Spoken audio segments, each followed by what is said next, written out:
since Monday night's broadcast.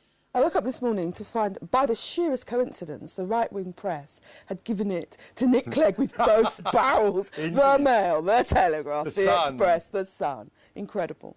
And no coincidence that he was ahead in the polls and no coincidence. derailing the Tories.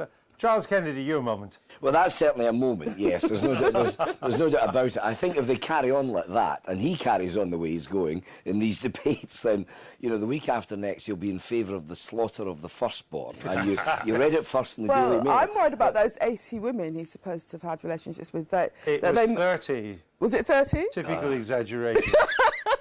Oh dear. I think my other, more personalised moment of the week actually came in this studio, but for a different programme, which I won't mention. But it was being in the same room at the same time as Neil Kinnock and Kelvin Mackenzie. Wow. And I thought, now there's a man who did a lot to cost that other man the premiership. I'm not saying that Kinnock would have made it, but Kelvin Mackenzie didn't help. So it's quite funny how the wheel turns. All right.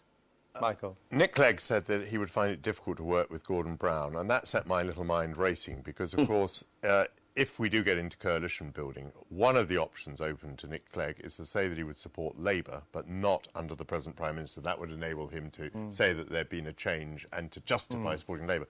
And just to remind you that constitutionally, the Queen is entitled to invite anybody to form a government. It doesn't have to be a party leader, if she is advised that that person has a reasonable chance of commanding a majority in the House of Commons.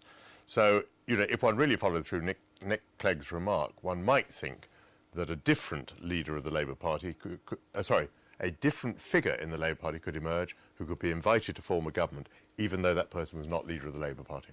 It will not surprise you to know we're going to investigate these options before us in the British Constitution.